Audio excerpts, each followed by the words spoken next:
One of the big issues you're going to face with an infographic is the fact that, by definition, an infographic is an unscientifically looking piece of work. It uses maybe cartoon-based images, it uses these icons that are used to characterize either maybe sizes or quantities or numerals. They use very few scientific terms or modes of communication.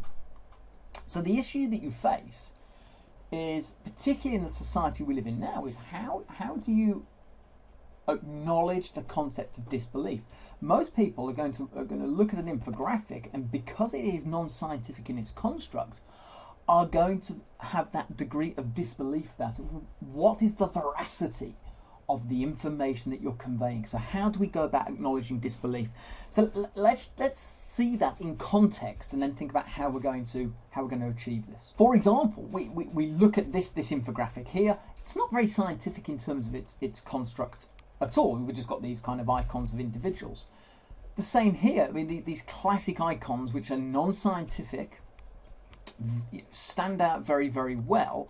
But how are we going to get people to acknowledge? How are we going to get people to acknowledge these are genuine sources of? We have to think about this both in terms of maybe those infographics that are more clinically orientated, or for the example, the one that you see here. So let's think about how we're going to achieve. So because they are, by definition and by design, they are simple and lacking in jargon, they are by definition visually appealing, and they're very arresting to the audience, as we've got here.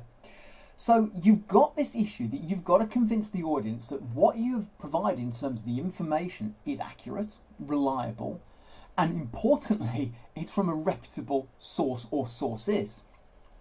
You've got to remember that we live in a society now where we use things like social media, and there is a very famous saying, which is that a lie travels twice as fast around the world than a truth. And we are exposed to an awful lot of misinformation. So simply just having an infographic which comes from a reliable source doesn't mean the viewer is actually going to necessarily believe what's going on.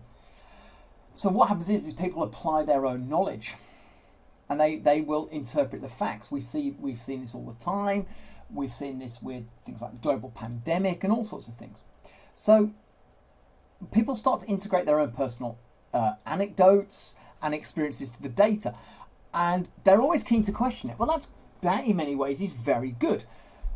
But the key is in critical evaluation is that the information that they're comparing to has to be from a veritable source.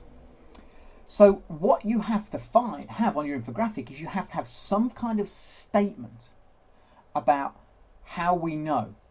In other words, where the information has come from. We have to provide that so it's clear to the audience that this is not just being cobbled together to convey some data. So let's go back to the infographics and briefly look at it. So here's a really obvious one. So this is a really nice infographic, and it's all to do with physical activity for pregnant women, but there's a lot going on. You think, well, where's the information come from? Well, actually, if you look very closely at the bottom of the infographic, what you'll see is it's written as the UK Chief Medical Officer Recommendations 2017 Physical Activity in Pregnancy, and then we get the hyperlink. So in other words, it's telling you where this information has come from.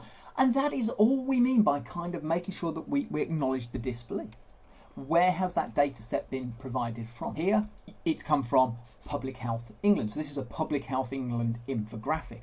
So that kind of tells you where the information has come from. They've put the infographic together.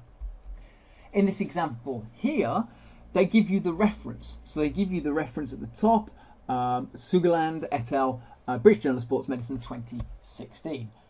So there are a number of different ways that you can achieve this. Now, what happens quite often with infographics is that we use multiple references, which makes it much harder. How do you convey that across when you've got multiple references and multiple sources? In that situation, you may use what this infographic here has got, which is scan the QR code for the full reference list used to create the infographic.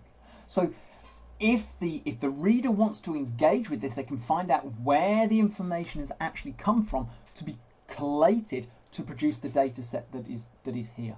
It's about acknowledging disbelief. It's about you recognizing that you're trying to convey science, and you're trying to convey science in this notion, getting it out to the wider population, but at the same time, we have to be genuine and provide evidence of where that has come